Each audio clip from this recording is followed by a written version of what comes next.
एक बार की बात है कि एक संत हुआ करते थे। उनकी भक्ति इतनी पावन थी कि वो प्रभु भक्ति में इतने मस्त हो जाते थे कि उनको कुछ होश ही नहीं रहता था। उनकी अदा और चाल इतनी मस्तानी हो जाती थी कि वो जहाँ जाते थे उन्हें देखने वालों की भीड़ लग जाती थी और उनके दर्शन के लिए लोग जगह जगह इकट्ठे हो जाते थे। उनके चेहरे से साफ साफ एक नूर छलकता था।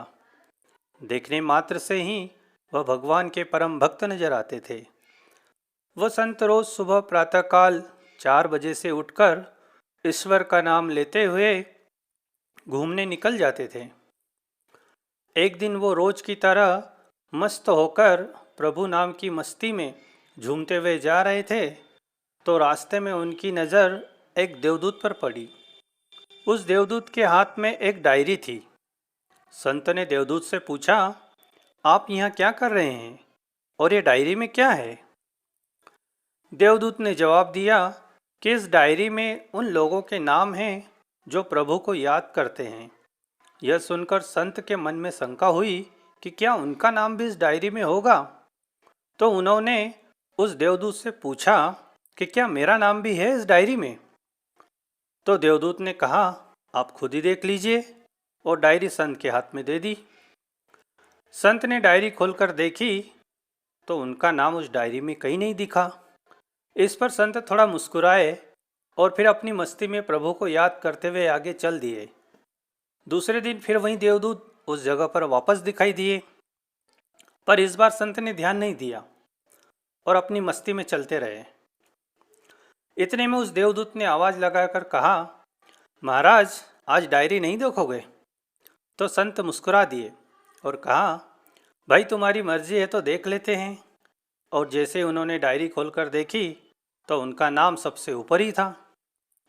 इस पर संत हंसकर उस देवदूत से बोले कि प्रभु के यहाँ भी दो दो डायरी चलती है क्या? कल तो नाम नहीं था और आज नाम सबसे ऊपर है।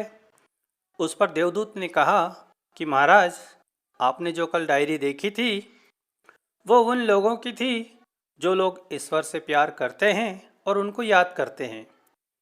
आज जो आप यह डायरी देख रहे हैं यह उन लोगों की है जिन्हें ईश्वर खुद याद करते हैं और उनसे प्यार करते हैं। बस इतना सुनना था कि वो संत दहाड़े मार मार कर जोर से रोने लगे। देवदूत को यह बात बहुत अजीब लगी तो उन्होंने संत से पूछा कि आप क्यों रो रहे हैं? तो संत ने आसमान की तरफ देखकर रोते हुए कहा कि हे ईश्वर, यदि मैंने कल तुझ पर जरा सा भी ऐतराज कर लिया होता तो शायद आज मेरा कहीं नाम ही नहीं होता। मेरे जरा से सब्र कर लेने पर तो मुझ अभागे पर इतनी बड़ी दया कर देगा, यह मैंने कभी सोचा ही नहीं था। तो सच में बहुत दयालु है प्रभु, तुझसे बड़ा मेहरबान और कोई नहीं है। और इसी तरह का विलाप करते वो वहीं बैठकर रोते रहे। इस कहानी से हमें यह शिक्षा मिलती है कि ईश्वर की सेवा और भक्ति हमें अंत समय तक निष्काम भाव से धैर्य के साथ करते रहना चाहिए और कभी भी ईश्वर के फैसले पर संदेह नहीं करना चाहिए, क्योंकि ईश्वर जो भी करता है हमारे भले के लिए ही करता है, किंतु अज्ञानतावश हम उसकी रहमत को समझ नहीं पाते हैं। इस कहानी के अनुसार अगर उस संत ने भगवान पर भरोसा न करते हुए देवदूत की उस पहली डायरी को देखकर ही कुछ गलत अनुमान लगा लिया होता कि मैं तो प्रभु की दिन रात भक्ति करता हूँ, उनका इतना कीर्तन करता हूँ, फिर भी उनकी डायरी में मेरा नाम तक नहीं है, मेरी इतनी भक्ति भी भगवान को दिखाई नहीं दे रही है, तो फिर क्या मतलब ऐसे भगवान की भक्ति करने से? अगर इस तरह के विचार उनके मन में आ जाते और वे अपनी भक्ति मार्ग से भटक जाते तो फिर उनको जीवन भर कभी यह जानने का मौका ही नहीं मिलता कि भगवान ने उन्हें अपने भक्तों के लिस्ट में सबसे ऊपर रखा है और भगवान उनसे अत्यधिक प्रेम करते हैं।